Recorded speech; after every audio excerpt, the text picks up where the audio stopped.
Hello students, कुमारी study circle में आप सबका स्वागत है। हॉस्टल अधीक्षक को पेपर को आगे बढ़ाते हुए आज हमारा जो वीडियो का टॉपिक होगा बुद्धि की अवधारणा। आपके बाल मनोविज्ञान जो है, जो चैप्टर है, जो सिलेबस है, उसमें बाल मनोविज्ञान वाला जो आपका टॉपिक है उसी के अंदर आता है बुद्धि एवं व्यक्तित्व की अवधारणा। यहाँ पर हुआ बुद्धि एवं व्यक्तित्व की अवधारणा या बुद्धि बुद्धि और व्यक्तित्व की अवधारणा। आज हम लोग देखेंगे बुद्धि की अवधारणा। बुद्धि का अर्थ, परिभाषा, प्रकार और सिद्धांत यहाँ पर जानने की कोशिश करेंगे। सबसे पहले हम लोग इसको एक बार देख लेते हैं, आकलन कर लेते हैं। इसके बाद मैं इसका ऑब्जेक्टिव भी बना के आपको दूंगा। ये ऑब्जेक्टिव यहाँ पर हम लोग सॉल्व करेंगे, क्योंकि पहले जानना जरूरी है, इसके बाद हम ऑब्जेक्टिव सॉल्व कर पाएंगे। जो बच्चे मुझसे अभी भी जुड़े हैं उनको बता देना चाहता हूँ, आप लोगों के लिए ऐसे बहुत सारे वीडियो मैं लाता रहता हूँ। अगर आप मेरे पुराने वीडियो को देखना चाहते हैं तो आप मेरे चैनल के प्लेलिस्ट में जाइए, छात्रावास अधीक्षक 2024 वाला प्लेलिस्ट दबाकर सारे वीडियो को देख सकते हैं। तो अब आता है कॉन्सेप्ट ऑफ इंटेलिजेंसी। क्या है भाई, यहाँ पर बुद्धि क्या है एंड कॉन्सेप्ट ऑफ इंटेलिजेंसी क्या है, उस पर हम लोग चर्चा करें। तो बुद्धि का आशय पर्यावरण को समझने, सविवेक चिंतन करने तथा किसी चुनौती के सामने होने पर उपलब्ध संसाधनों का प्रभावी ढंग से उपयोग करने की व्यापक क्षमता से है। माने आपका ये होगा, कोई भी व्यक्ति कोई भी परिस्थिति में किसी समस्या को बहुत आसानी से सॉल्व कर लेता है। कोई भी व्यक्ति किसी भी समस्या को आसानी से सॉल्व कर लेता है और कभी कभी वो सॉल्व नहीं कर पाता, माने कभी कभी नहीं कर पाता। जो व्यक्ति किसी परिस्थिति में कोई जो भी समस्या आएगी उसको आसानी से अगर सॉल्व कर ले वो, तो मैं कहूंगा भाई इंटेलिजेंट ज्यादा है, बस इस परिभाषा के आधार पर। क्योंकि परिभाषा कहती है पर्यावरण को समझने, सविवेक चिंतन करने तथा किसी चुनौती का सामने होने पर उपलब्ध संसाधनों का प्रभावी ढंग से उपयोग करने की व्यापक क्षमता से ही हम लोग आकलन करते हैं इंटेलिजेंस। ऑक्सफोर्ड डिक्शनरी ने बुद्धि को प्रत्यक्षण करने अर्थात परसेविंग, सीखने, लर्निंग, समझने, अंडरस्टैंडिंग और जानने, नोइंग की योग्यता के रूप में परिभाषित किया। माने ऑक्सफोर्ड डिक्शनरी बोला प्रत्यक्षण, जिसको हम परसेविंग कहते हैं, सीखने, लर्निंग, अंडरस्टैंडिंग एंड नोइंग की योग्यता। आप जितना जल्दी जान ले उसके आधार पर हम लोग इसको परिभाषित करें। अल्फ्रेड बिन बुद्धि के विषय में शोध कार्य करने वाले पहले मनोवैज्ञानिक में से एक थे। क्वेश्चन बन सकता है ऐसा कौन सा मनोवैज्ञानिक है जो सबसे पहले शोध कार्य किया, तो अल्फ्रेड बिन बुद्धि के विषय में शोध कार्य करने वाले पहले मनोवैज्ञानिक थे। और सबसे पहले बोरिंग ने बुद्धि की एक औपचारिक परिभाषा, फॉर्मल डेफिनेशंस दी और कहा बुद्धि परीक्षण को जो है, परीक्षण है जो मापता है। मतलब आपके सामने दो चीजें हैं, सबसे पहले परिभाषा किसने दी, तो बोरिंग ने सबसे पहले परिभाषा दी और सबसे पहले जो है मनोवैज्ञानिक विश्लेषण किया, शोध कार्य किया, तो अल्फ्रेड बिन ने इस पर शोध कार्य किया। ये दो क्वेश्चन आपके सामने पड़े। बुद्धि की कुछ परिभाषाएं देख लेते हैं, कोशिश मैं करूंगा आपको यहाँ पर दिमाग में बैठा दूं, याद करा दूं।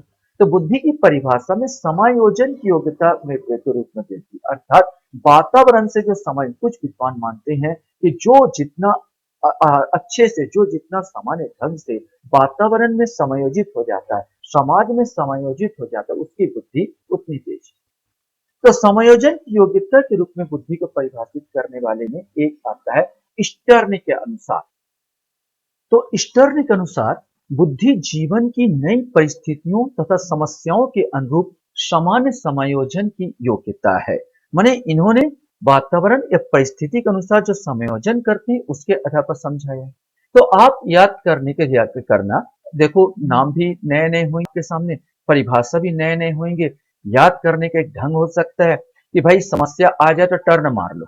अगर परिस्थिति समस्या समस्या के अनुरूप अनुरूप आपको टर्न मारना है, तो जैसे आ जाएगा कि नई परिस्थिति में समस्या आए तो आपको क्या मारना है, टर्न मारना है। तो इस टर्न ने दिया होगा, ऐसे करके याद करो। अब यहीं पर देखो बर्ड के अनुसार बुद्धि अपेक्षाकृत नई परिस्थिति में समायोजन करने की जन्मजात क्षमता है। अगर यहाँ पर जन्मजात आ जाएगा तो बर्थ, जब बर्थ हुआ तो पैदा हुआ व्यक्ति, यहाँ बर्थ ऐसे याद करना, बर्थ और बर्थ के याद करना। बुद्धि अपेक्षाकृत नई परिस्थिति में समायोजन करने की जन्मजात क्षमता बोले तो बर्थ याद करना। उसी प्रकार क्रूज के अनुसार बुद्धि नई तथा विभिन्न प्रकार के परिस्थितियों में समुचित रूप से समायोजन करने की योग्यता है।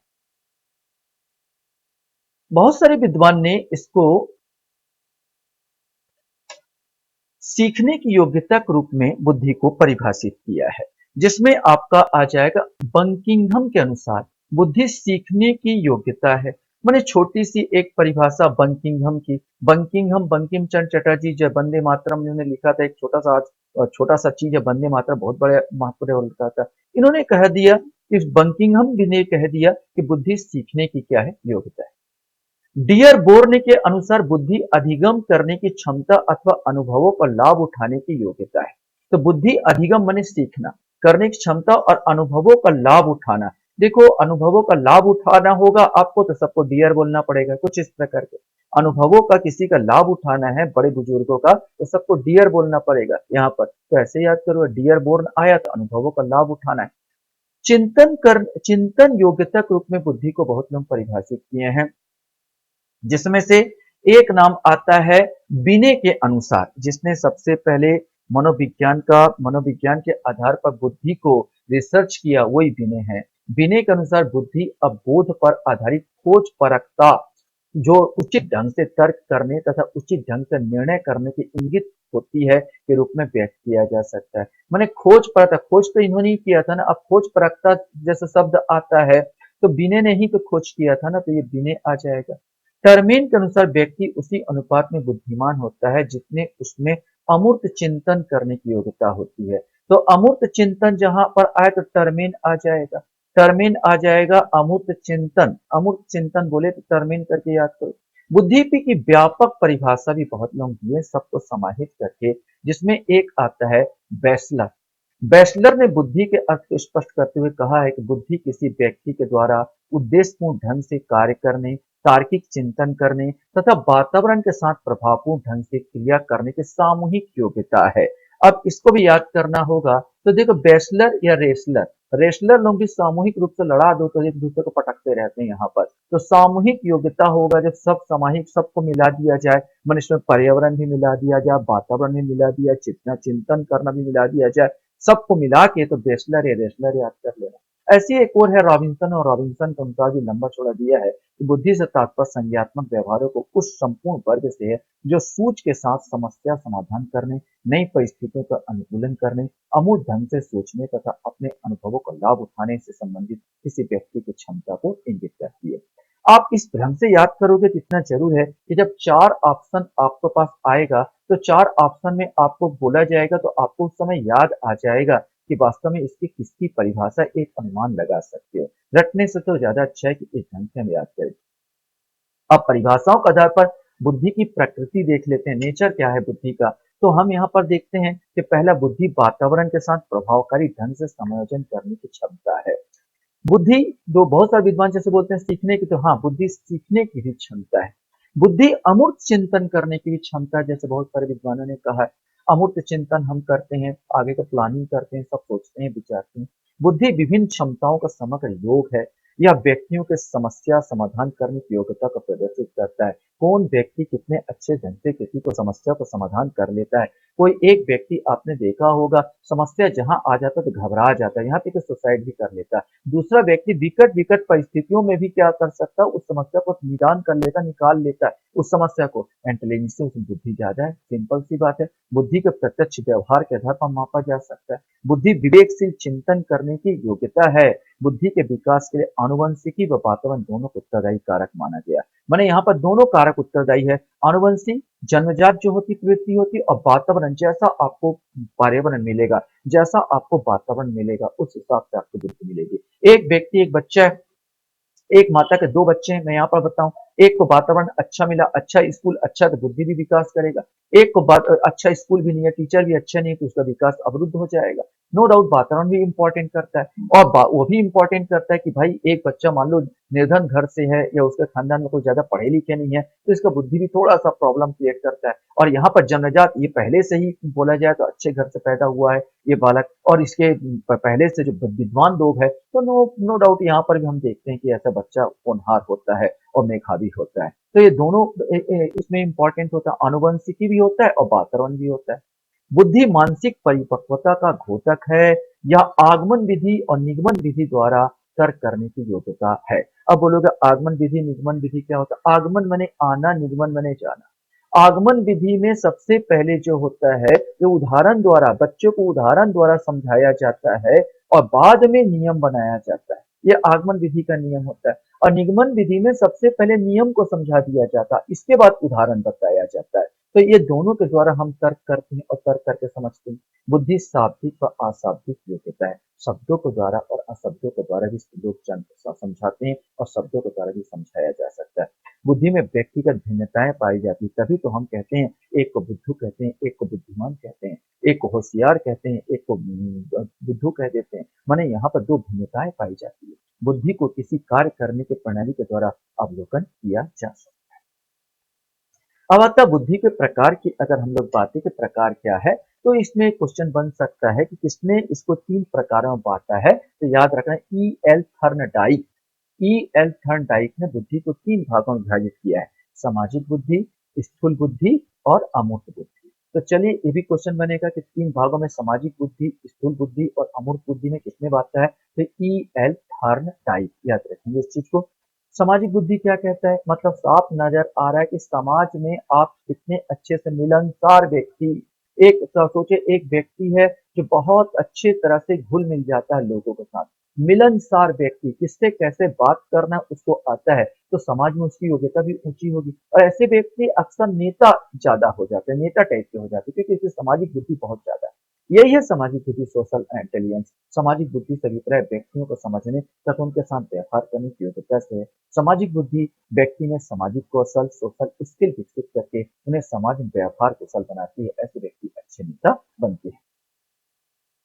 फिर आता है आपके पास स्थूल बुद्धि की बात कर लेते हैं कि कॉन्क्रीट इंटेलिजेंसी क्या कहलाती है। तो कहता है इसे मूर्त बुद्धि कहा जाता है। मूर्त बुद्धि मतलब जिसको आप छू सकते हैं, देख सकते हो, माने किसी चीज को परखने की जो क्षमता होती है। भाई आपने देखा होगा कि दो देखते साथ में बता दूं कि भाई ये चीज अच्छा है, माने एक व्यापारी की बात करूं और चावल आवल का अगर देखते साथ मेरे को परख आ जाए कि ये चावल अच्छा है, इससे बेटर है, ये चावल लेना मेरे लिए फायदेमंद होगा, ये चावल बेकार है। मैंने एक नजर से, आप अगर जमीन की बात किया जाए तो कौन सा जमीन मेरे लिए फायदेमंद होगा, कौन सी जमीन नहीं, इस प्रकार मूर्त चीजों को अगर आप पहले से पाँच कर लेते हो तो स्थूल बुद्धि आपके पास। इसे मूर्त बुद्धि भी कहते हैं। स्थूल बुद्धि से तात्पर्य विभिन्न वस्तुओं को समझने, उनका प्रयोग करने की योग्यता। दैनिक जीवन में विभिन्न प्रकार के उपकरणों का प्रयोग में स्थूल बुद्धि की आवश्यकता होती है। ऐसे बुद्धि वाले व्यक्ति जीवन में भौतिकवादी होते हैं। ऐसे व्यक्ति सफल व्यापारी बन सकते हैं। तो आपसे क्वेश्चन पूछा है सफल व्यापारी बनने के लिए कौन सी बुद्धि सबसे अच्छी होती है, तो स्थूल बुद्धि हो जाएगा। एक आता है अमूर्त बुद्धि। अमूर्त बुद्धि में आपके पास क्या होना चाहिए, जैसे मैं हूं, अगर मैं कोई चित्र मेरे को बनाना है और मैं एक कल्पना कर लेता हूँ और काल्पनिक करके मैं एक बहुत सुंदर ड्राइंग बनाता हूँ, तो काल्पनिक बुद्धि आपकी अच्छा है। मेरे को आसमान में, मेरे को यह है कि वैज्ञानिक की अगर बात किया जाए, मैं पहले से सोच लूं कि ऐसा जेट विमान बनाऊंगा तो ये आसमान में उड़ेगा, ऐसा फाइटर बनाया तो ऐसा किया जा सकता है। पहले आप कल्पना करते हो तो उसको साकार रूप देते हो। तो इसमें एक अच्छा, बोला जाए तो गणितज्ञ बन सकता है, वैज्ञानिक बन सकता है, साइंटिस्ट बन सकता है। कि अमूर्त बुद्धि से अभिप्राय शाब्दिक तथा गणितीय संकेतों को समझने और प्रयोग करने की योग्यता से। लिखने, पढ़ने, तार्किक चिंतन में अमूर्त बुद्धि की आवश्यकता होती है। ऐसे बुद्धि वाले व्यक्ति प्राय कलाकार, चिंतक और वैज्ञानिक होते हैं। क्वेश्चन आपसे बन सकता है कि कलाकार, चिंतक और वैज्ञानिक किस प्रकार की बुद्धि के अमूर्त बुद्धि वाले होते हैं। इसके अलावा, इसके अतिरिक्त आजकल बुद्धि के दो प्रकारों पर चर्चा की जाती है। जो संवेगात्मक बुद्धि होता है, इमोशनल इंटेलिजेंस होता है। यह बुद्धि अपने संवेग व दूसरे के संवेगों को समझने में सहायक होती है। मैं अपनी भावनाओं को आपकी भावनाओं से समझ सकता हूँ, आपकी भावनाओं को मैं समझू या आप मेरी भावनाओं को समझो, तो ये संवेगात्मक समस्या को हल करने में मदद करती है। ये संवेगात्मक बुद्धि होती है। एक आध्यात्मिक बुद्धि होती है, यह व्यक्ति का आध्यात्मिक परिपक्वता का सूचकांक है। ऐसी बुद्धि वाले व्यक्ति स्व अनुशासित, कर्तव्यपरायण, परोपकारी चेतना का विकसित स्वरूप वाले होते हैं। इसके सोचने का तरीका मानवतावादी उपागम पर आधारित होता है। बुद्धि को निर्धारित करने वाले कारक कौन निर्धारित करेगा, कौन इंटेलिजेंट होगा, कौन, बच्चा तो सब एक जैसे पैदा होते हैं हॉस्पिटल में। अब एक जैसे हॉस्पिटल में बच्चा पैदा हुआ तो इसको कौन निर्धारण करेगा, ये व्यक्ति, ये बच्चा बुद्धिमान पैदा होगा और ये बच्चा बच्चा उतना बुद्धिमान नहीं होगा। कैसे डिवाइड करूं कि दो बच्चे यहाँ पर पैदा हुए हैं। तो यहाँ पर बहुत सारे वो कहते हैं, वैज्ञानिक कहते हैं, मनोवैज्ञानिक कहते हैं, वंशानुक्रम पर ज्यादा बल देते हैं, हेरिडिटी, हेरिडिटी पर बल देते हैं। मान लिया जाए दो बच्चे यहाँ पर पैदा हुए, एक ही साथ एक ही हॉस्पिटल में दो बच्चे यहाँ पर पैदा हुए, एक निर्धन परिवार से संबंधित है, एक अनपढ़ परिवार से संबंधित है और एक बहुत खानदानी घर से और पढ़े लिखे घर से, परिवार से संबंधित है, तो हम ये कह सकते हैं कि भाई इनका कहना है, मेरा कहना है, इनका कहना है कि ये व्यक्ति, ये बच्चा ज्यादा इंटेलिजेंट होगा इसकी अपेक्षा, क्योंकि इनका जो हेरिडी, उसका नस्ल में, ये नस्लवाद है, इसके नस्ल में ही ये बुद्धिमता है, माने जन्मजात बुद्धि, जन्मजात होती है। कौन बोलते हैं? वंशानुक्रम वाले। इसके प्रतिपादक कौन है? तो सर फ्रांसिस गाल्टन। मैंने ऐसे याद कर लेना, वंशानुक्रम हेरिडिटी वाले अपना गाल खुद बजा रहे हैं, मैंने अपनी वाहवाही खुद लूट रहे हैं। तो गाल्टन महोदय इस प्रकार के कहते हैं। तो ये ब्रिटिश वैज्ञानिक सर फ्रांसिस गाल्टन ने अनेक महान व्यक्तियों के पारिवारिक इतिहास का अध्ययन किया तथा पाया कि उसमें से अनेक व्यक्ति परस्पर रक्त संबंधी थे। इस परिणाम के आधार पर उसने कहा कि उच्च कोटि की बुद्धि प्रायः कुछ विशिष्ट कुलों में दृष्टिगोचर होती है। गाल्टन ने 1866 प्रकाशित अपनी पुस्तक में बुद्धि की विभिन्नता का एकमात्र कारक जैविकी वंशानुक्रम को बताया। एक और है सन 1966 में जो है आर्थर जेनसन ने बुद्धि लब्धि पर किए गए अनुसंधानों का सर्वेक्षण करके निष्कर्ष निकाला कि बुद्धि मुख्यतः वंशानुक्रम से निर्धारित होती है। उसने कहा कि बुद्धि का लगभग 75 से 80% भाग निर्धारण जेनेटिक भिन्नताओं से होता है, जबकि शेष से 20 से 25% निर्धारण वातावरणीय प्रभाव से होता है। मतलब इन दोनों वैज्ञानिक और भी हैं कि वैज्ञानिकों का मानना है कि वंशानुक्रम माने आपके माता पिता बुद्धिमान है तो आप भी बुद्धिमान होंगे, आपके पूर्वज बुद्धिमान है तो आप भी बुद्धिमान होंगे। और एक और जो आते हैं, जो मनोवैज्ञानिकों का जो है, जो कि नहीं मानते हैं कि वातावरण उसके वंशानुक्रम ही इंपॉर्टेंट है, वो वातावरण को इंपॉर्टेंट मानते हैं, इन्वायरमेंट को इंपॉर्टेंट मानते हैं। कहते हैं एक बच्चा अगर एक ही खानदान से पैदा हुआ है और एक बच्चे का वातावरण पढ़ने का अच्छा दे दिया जाए तो उसका बुद्धि उतना ज्यादा आगे बढ़ेगा, और एक बच्चे को अगर मान लो गंदा वातावरण दे दिया जाए तो उसका बुद्धि उतना ज्यादा भ्रष्ट हो जाएगा। अगर मान लिया जाए, इनका कहता है कि दो बच्चे हम कहीं से भी लेके आए, एक निर्धन माता पिता के बच्चे हैं और एक उच्च कोटि के माता पिता के बच्चे हैं, और दोनों को अगर मैं समान वो दूं, क्या बोलना चाहिए, पर्यावरण दूं, तो दोनों की बुद्धि भी समान रूप से विकसित होगी। ये वातावरण वाले इस प्रकार की बातें कहते हैं। इसमें 20वीं शताब्दी के चौथे दशक में आयोवा विश्वविद्यालय में किए गए अनुसंधान कार्यों से प्राप्त निष्कर्षों के आधार पर बुद्धि तथा वातावरण संबंधी स्थापित किए जाने लगा। विलियम्स आदि वैज्ञानिकों ने अपने अपने अध्ययनों से वातावरण की महत्ता को सिद्ध करने का प्रयास किया। इन लोगों ने बताया कि अनुकूल वातावरण में ही मानसिक योग्यता का विकास होता है तथा अनुपयुक्त वातावरण में रहने से बुद्धि कुंठित हो जाती है। बोल तो दोनों सही रहे हैं, इसलिए आजकल जो माना जाता है ये दोनों को ही माना जाता है, अर्थात बुद्धि के लिए दोनों इंपॉर्टेंट है, वंशानुक्रम और वातावरण। अगर आपके माता पिता इंटेलिजेंट है, आपके पूरा खानदान इंटेलिजेंट है, आप अच्छे वंश से संबंधित है, और इसके बाद आपको वातावरण भी अच्छा मिल जाए तो सोने में सुहागा हो जाएगा, आप काफी इंटेलिजेंट निकलेंगे। यहाँ पर आजकल मान्यता ये माना जाता है कि वर्तमान समय में यही मत अधिक मान्य है। इस मत के अनुसार बौद्धिक माने बौद्धिक विकास के लिए वंशानुक्रम और वातावरण दोनों ही समान रूप से महत्वपूर्ण एवं आवश्यक हैं। बालक के बौद्धिक विकास में भी वंशानुक्रम तथा वातावरण दोनों का प्रभाव पड़ता है। वंशानुक्रम पर हमारा नियंत्रण लगभग नहीं के बराबर होता है। हम कैसे कर सकेंगे कि मैं इस घर में जन्म लूंगा, जबकि वातावरण का हम इच्छानुसार प्रवर्तित कर सकते हैं। आपने भी देखा होगा कि जब खोजी कुत्ते होते हैं, आपने देखा पुलिस में जो खोजी कुत्ते होते हैं, ये देसी कुत्ते को हम ट्रेन नहीं कर पाते, लेकिन खोजी कुत्ते आपने देखा होगा जो ट्रेन बाहर से मंगाए जाते हैं। ये कुत्ते जो होते हैं स्पेशल कुत्ते होते हैं, यहाँ पर स्पेशल कुत्ते होते हैं, और ये स्पेशल कुत्ते को ट्रेंड किया जाता है इन कुत्तों को। तो आपने इन कुत्तों को यहाँ पर देखा होगा जो ट्रेंड कर रहे हैं हम लोग इन कुत्तों को, और जासूसी खोजों में तो हम इनको क्यों नहीं करते, हमारे देसी कुत्ते क्यों नहीं करते। आप उनको करने की कोशिश किया गया, लेकिन इतने ट्रेंड नहीं हो पाते जितने हमको बाहर से विशेष प्रकार के कुत्तों को मनाना पड़ता है। उनके सूंघने की क्षमता इन हमारे सामान्य देसी कुत्ते से कहीं ज्यादा होती है, गंध को सूंघने की क्षमता, इसलिए हमको ऐसा लेना पड़ता है। सबका अपना अपना नस्ल होता है, तो ये भी मान सकते हैं कि नस्ल भी इंपॉर्टेंट है और सीखना भी इंपॉर्टेंट है। अब बुद्धि के सिद्धांत में आप देखो तो मेरे हिसाब से बुद्धि के सिद्धांत में आपको प्रतिपादक पूछेगा, आपको ज्यादा से ज्यादा याद कर लेना चाहिए कि कौन इसका प्रतिपादन किया बुद्धि के सिद्धांत का। तो यहाँ पर कुछ प्रतिपादक जिसको मैं बता रहा हूँ, और कुछ मैं लूंगा कि बोलना कहना क्या चाहते हैं इन लोग। एक तत्व सिद्धांत माने इस बुद्धि के सिद्धांत में एक तत्व सिद्धांत, ये एक कारक सिद्धांत के प्रतिपादक अल्फ्रेड बिने और टर्मन है। अल्फ्रेड बिने को याद कर लो। एक तत्व बोले, एक कारक सिद्धांत किसने दिया बुद्धि के संबंध में, या एक तत्व सिद्धांत किसने दिया, तो अल्फ्रेड बिने को। आप बोलोगे एक तत्व को बिनो, एक कारक को बिनो, माने एक एक को चुनो, एक को बिनो, हम लोग बोलते हैं ना, एक एक चीज को बिनो, एक चीज को चुनो, तो जहां बिने आएगा तो एक तत्व सिद्धांत आ जाएगा, कुछ इस प्रकार का। द्वितत्व सिद्धांत या द्वितत्व सिद्धांत या द्विकारक सिद्धांत किसके प्रतिपादक कौन है, स्पीयरमैन है। आप ऐसे याद कर लेना कि मैन जो मैन होता है, वो मैन जो होता है दो तत्वों से मिलकर, एक शरीर है, एक उसका शरीर है और एक उसका शरीर है और एक उसका मन है, तो स्पेयरमैन आ जाएगा। तो यह द्वितत्व कारक आएगा तो स्पेयरमैन को याद कर लो। और इसमें आ जाता बहुत तत्व सिद्धांत प्रवर्तक एल थर्नडाइक है। एल थॉर्नडाइक है। जब बहुत तत्व आ जाएंगे, तो जब बहुत सारे लोग आ जाते हैं आपके आसपास, तो आप क्या देते हो, हार्न देते हो ना, कि भाई हट जाओ, तो बहुत सा तो हार्न, तो थॉर्न याद कर लेना, थॉर्न होगा, ये थॉर्नडाइक आएगा, बहुल तत्व सिद्धांत बोलेगा तो एल थॉर्नडाइक ऐसे करके याद करो। इसी प्रकार कुछ कुछ यह है, समूह तत्व का सिद्धांत आ जाएगा तो थर्स्टन आ जाएगा, इसमें भी समूह आता है, लेकिन बहुत तत्व कारक आएगा थॉर्नडाइक। समूह तत्व कार आएगा तो ये भी थ से आएगा, ऐसे याद करना, थर्स्टन आ जाएगा। त्रिआयामी सिद्धांत प्रतिपादक गिलफोर्ड है, यहाँ पर गिलफोर्ड आएगा त्रिआयामी सिद्धांत। और पदानुक्रम सिद्धांत होता बर्न और बर्नन।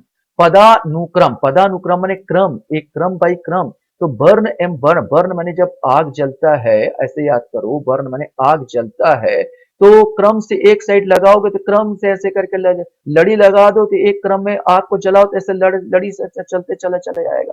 तो जहां आपका पदानुक्रम सिद्धांत आया, तो यहाँ पदानुक्रम, या आप ऐसे याद करना, पद माने होता है पैर, आग में पैर रखोगे तो आपका जलेगा, तो कोई बर्न टाइप का आएगा यार, पैर पैर नहीं रखना। कुछ इस ढंग से याद करने की कोशिश करो, मैं याद कराने की भी कोशिश कर रहा हूँ आपको। मेरा और आपका याद करने का तरीका थोड़ा सा अलग हो सकता है, मैं कुछ इसी ढंग से याद करता हूँ। तो पदानुक्रम सिद्धांत प्रतिपादक बर्न और बर्नन है, और प्रतिदर्श सिद्धांत है थॉमसन। तो ये बुद्धि संबंधित मेरे हिसाब से यही पूछा जा सकता है। अब हम लोग थोड़ा सिद्धांत, कुछ सिद्धांतों को देख लेते हैं कि बोलना क्या चाहते हैं।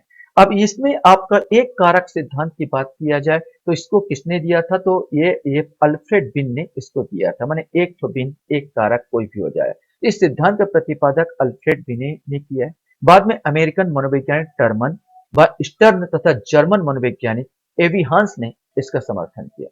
इस विचारधारा के अनुयायियों के अनुसार बुद्धि को समस्त मानसिक कार्यों को प्रभावित करने वाली शक्ति माना जाता है, माने बुद्धि ही है जो सारे क्रियाकलाप को प्रभावित करती है, मनुष्य की बुद्धि। इस सिद्धांत के अनुसार बुद्धि एक ऐसे केंद्रित शक्ति है जो हमारी सभी मानसिक क्रियाओं का संचालन करती है। यदि कोई व्यक्ति किसी एक काम को बहुत अच्छी प्रकार से करता है, वह दूसरा काम भी उतनी अच्छी प्रकार से करेगा। माने ये कहना चाहता है कि एक व्यक्ति अगर वो साइंटिस्ट है और बहुत अच्छा से साइंस को समझाता है और साइंस के काम करता है, तो उसको गायक भी बहुत अच्छा होना चाहिए, लेकिन ऐसा होता नहीं है। एक व्यक्ति अगर बहुत अच्छा काम कर रहा है किसी फील्ड में, तो दूसरे फील्ड में भी वो ऐसा ही करेगा, ऐसा अक्सर होता नहीं है। एक दिमाग में रखेंगे यहाँ पर चीजों में, इसलिए इसको, इस सिद्धांत को अमान्य कर दिया गया, सर्वमान्य नहीं है। अब देखते हैं द्विकारक सिद्धांत क्या कहता है। अब हम देखते हैं द्विकारक सिद्धांत जो है, द्विकारक मैंने यहाँ पर हमने देखा था, द्विकारक जो है प्रसिद्ध मैंने स्पीयरमैन, मैंने दो कारक होता है शरीर और मन, ऐसे याद करवाया था स्पीयरमैन के अनुसार। तो इंग्लैंड के प्रसिद्ध मनोवैज्ञानिक स्पीयरमैन ने द्वितत्व सिद्धांत का निर्माण किया। इस सिद्धांत के अनुसार बुद्धि दो तत्वों से मिलकर बनी, एक सामान्य तत्व जनरल तथा दूसरा विशेष तत्व स्पेसिफिक। सामान्य तत्व सभी बुद्धिमान लोगों में समान रूप से होता है, किंतु विशेष तत्व भिन्न भिन्न व्यक्तियों में कम या अधिक मात्रा में होता है। एक गणितज्ञ में विशेष प्रकार के गणित की बुद्धि होती है, उसके अतिरिक्त उसमें सामान्य बुद्धि भी होती है। स्पीयरमैन के मतानुसार सामान्य तत्व का तो एक में दूसरे विषय में संक्रमण हो जाता है, परंतु विशेष तत्व का नहीं। वही बालक आगे जाकर जीवन में सफल होता है जिसमें सामान्य तत्व पाया जाता है। स्पीयरमैन ने बुद्धि के इस तत्व को जी को मानसिक शक्ति माना है। मतलब इन विद्वानों का कहना है कि प्रत्येक व्यक्ति में दो प्रकार के बुद्धि के तत्व होते हैं। एक जी से निरूपित किया जो जनरल, जो बुद्धिमान व्यक्ति है इसमें कॉमन रूप से पाया जाता है। एक होता है स्पेसिफिक, एक सब बुद्धिमान व्यक्ति हैं, एक व्यक्ति किसी भाग में स्पेसिफिक हो सकता है, दूसरा व्यक्ति किसी और भाग में स्पेसिफिक हो सकता है, लेकिन सभी विद्वान हैं। और ये जनरल तत्व ही किसी व्यक्ति को बुद्धि को निरूपित करते हैं। तो आपसे क्वेश्चन कैसे बनेगा? तो क्वेश्चन बन सकता है, द्विकारक सिद्धांत किसने दिया? मैंने मेन करके याद करवाया था, तो इसलिए मेन करके याद कर लेना। दूसरा है, आपसे कुछ सामान्य तत्व, मैंने बुद्धि को सामान्य तत्व और विशेष तत्व के रूप में किसने डिवाइड किया, तो ये आ जाएगा इसलिए मेन, इसलिए इंपॉर्टेंट है, थोड़ा सा देख लेना है आपको।